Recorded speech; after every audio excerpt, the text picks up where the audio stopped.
আজকে ওরা সন্ধ্যার আগে ওর যে ছোটো মেয়েটা ওইটা হেফজো করে, এই জায়গায় পড়াশোনা করতো, আর ও তো গ্রামের বাড়িতেই থাকতো।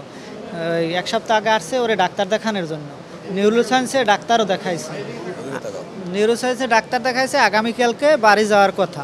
তো ওর যে ছোটো মেয়েটা ওইটা হইলে হেফজো করে, ওই ওস্তাদির কাছে আপনার ওই কোরআন শরীফটি রয়েছে, তাদের কাছে বইলে যাবে যে আমরা কালকে বাড়িতে যাইতেছি, ওরা রুমও ছাইড়ে দিয়েছে, মানে বাড়িতে উঠবো, এখন এক জায়গায় তো থাকা সম্ভব নয়, বা ওই জায়গায় গেছে, আইসে দেখে দরজা আটকানো। এই ঘটনা এরকম তথ্য আমার কাছে নাই, আমরা জানিও না, আবার আমরা শুনিও না, কারণ আমরা তো এর গার্জিয়ান, এই আপন চাচা, বড় চাচা, জসিমের বড় ভাই, আর আমি হয়েছি জসিমের ফুয়তো ভাই, মামাতো ভাই, আমার হয়েছে জসিমের ভাই।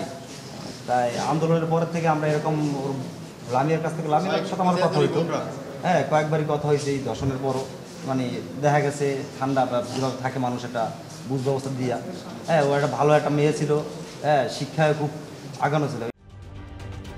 ঢালাইয়ে দৃঢ়তা, নির্মাণে নিশ্চয়তা, প্রিমিয়ার সিমেন্ট, ঢালাইয়ের রাজা। যারা আসামির পক্ষ তারা বলতে পারে, হ্যাঁ এটা আমার বিশ্বাস, তারা প্রভাবশালী, ভয়ভীতি দেখাতে পারে, দেখাইছে। কি ধরনের ভয়ভীতি দেখাইছে যে আমরা বের হয়ে গেছি, ধারণা থেকে বলছেন নাকি আসলে তাদেরকে ভয়ভীতি আগে থেকেও দেখানো হয়েছে? আগে থেকেও দেখানো হয়েছে। আচ্ছা, কেন আমারও একবার বলা হয়েছে যে তোমার ফুফাতো ভাই মেয়েটা এইভাবে আমাদের নামে মামলা করছে, তো তোমরা এটা মিলিয়ে দিলে ই করো। আমরা বলতেছি যে এটা দেখা গেছে দর্শনের বিষয় দর্শন আদালত করবে, এটা আমাদের কোনো এখতিয়ার নেই, আমরা জানি। আপনাকে মূলত কে বলছে? হ্যাঁ এটা ওদের গ্রামের লোকজন বলছে, আমাদের বন্ধু বান্ধব, যে এটা মিলিয়ে দাও। স্পেসিফিক কেউ বলছে? স্পেসিফিক কে মানে ব্যক্তিটা কি আসলে, তার সম্পর্ক কি? ব্যক্তিটার পরিচয় কি? গ্রামের না পরিচয় কি তার? পরিচয় গ্রামের সাধারণ পাবলিক, যারা অভিযুক্ত চলাচল করে, ওদের সাথে চলাচল ভালো, আমাদের সাথে চলাচল খুব কম। দেখা গেছে হঠাৎ করে আপনার চিনি পরিচয় আছে, আপনি বললেন যে এটা দেখা গেছে ওরা গরিব মানুষ, টাকা পয়সা নিয়ে এটা মিলে দিলে এটা ব্যবস্থা করে দাও। আমরা বলছি যে না, আপনাদেরকে কি কোনো ধরনের ভয়ভীতি দেখানো হয়েছে কিনা, বা আপনাদের কোনো ধরনের হুমকি দামকি দেওয়া হয়েছে কিনা?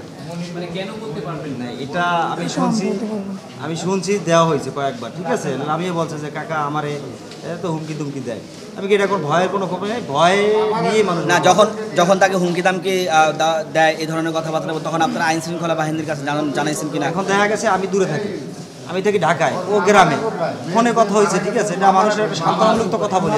আচ্ছা, যখন আমাদের বলছে যে হুমকি দেওয়া হয়েছে, কার নাম নিয়েছে, নামটা নিয়েছে কার, কে দিয়েছে হুমকি? নাম দিয়েছে আসামি পক্ষের যারা, ওরা প্রভাবশালী, ওরা মুন্সি বংশ, আর ওর মামার বংশ একটু নর্মাল, তাই ওদের যাদের বংশ প্রভাব বেশি গ্রাম অঞ্চলে, তাদের একটা প্রভাব সবসময় থাকে, হ্যাঁ তাদের একটা শক্তিশালী একটা প্রভাব আছে, হ্যাঁ। তার মামাও আমি শুনছি দুজন উকিল, এক নম্বর আসামির মামাও দুজন উকিল, আমি এই ধরনের কথা শুনছি। যেভাবেই হোক তারা বাইর করবে, জমি ক্ষেত সব বেচা লাগে, তারপর তারা বুঝে নেবে বিষয়টা, এরকমও কথা বলছে। কিন্তু এই হুমকি তুমকি দেওয়ার কারণেই হয়েছে।